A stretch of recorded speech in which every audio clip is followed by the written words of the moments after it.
Okay, so something I want to address is the concept of doing timed practice tests. It's all over Student Doctor and Reddit and all of those various forums, and I did it myself. And essentially that is of sitting down, allocating a certain amount of time to a certain amount of questions and trying to get through them. At the surface, it makes sense. You know, on examination day, you're going to have to get through X amount of questions in X amount of time. And so you want to be certain that you can actually complete that. However, I'd like to argue that this is not the best way to prepare at all. And if anything, I wouldn't even include it in my preparation strategy.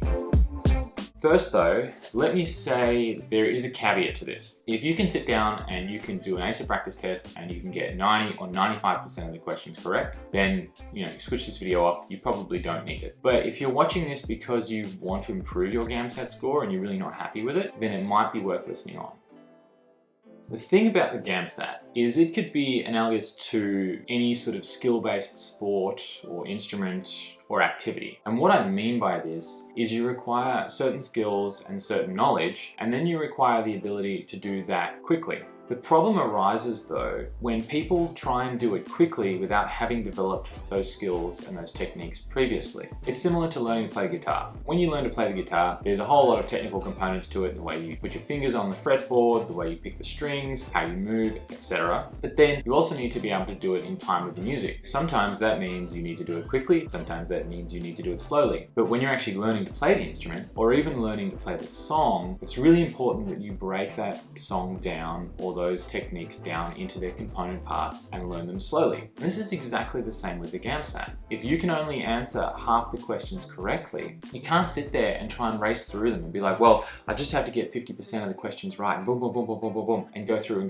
the time, because it won't help you on game day. All you will do is get better at getting 50% of the questions right, but you won't actually get better at answering the questions, meaning you won't get any more of them correctly. So really, you'll get faster at doing the wrong thing. When what I would ask you to do, if you're following this because you want to improve your GAMSAT score, get rid of the idea of doing time practice tests for now. What we need to do is think about developing the technical proficiency before we think about the raw power. And it's actually pretty well established in the literature that if you spend the time working on the technical and the why essentially and understanding, and then you push yourself just slightly out of your comfort zone, you will speed up and you will get better. So it will be a natural progression. If you sit down each day and you put in the work and you sit down, you go through your question banks, what you'll find is that as you get better at identifying parts of the question that are most important, the parts of the question that aren't important, you'll actually get quicker. And so that speed will come naturally. But if you sit down and you try and force it, all you'll do is you'll revert to the behavior patterns that you know well, that have kept you in getting whatever score it is that you're getting, and you'll do get better at doing that. And obviously, for those of us who are wanting to improve, that doesn't help. So